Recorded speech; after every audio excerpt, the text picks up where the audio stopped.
Assalamu alaikum warahmatullahi wabarakatuh. A wannan bidiyon uwa zan gwada muku yadda ake yin tax na ƙashi a cikin dogs wato karnuka.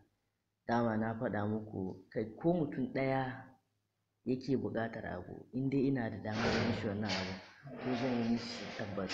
To insha Allahu rabbi zan gwada muku yadda ake yin wannan tax ɗin yanzu na dogs wanda za ka samu ƙwara 2500.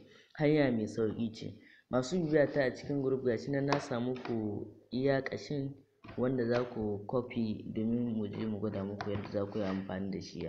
To ga ƙashin nan na sa a last post na wanda muka yi a cikin group yanzu, wanda shi za ku yi copy domin mu je ku ga yadda abubuwan suke, mu gwada muku komai step by step.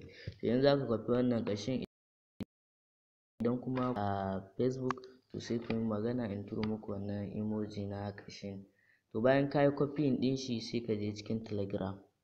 So bayan kun shigo cikin Telegram ɗinku za ku ga wasu layuka guda uku waɗanda suke yin hagunku idan kuna riƙe da waya. To bayan kun yi clicking a kansu za ku ga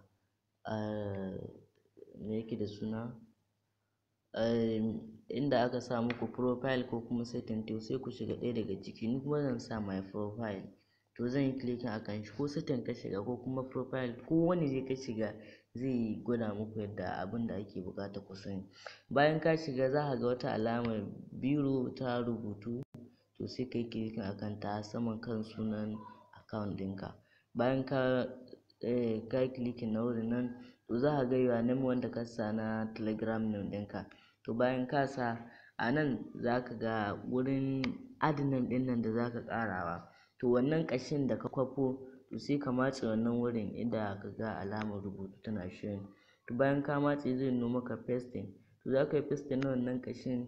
In ka yi pasting ɗin shi sai ka je can cikin dogs ka danna check ɗin nan, wanda ka danna zai baka wannan ƙashin na tax ɗin ƙwara 2500.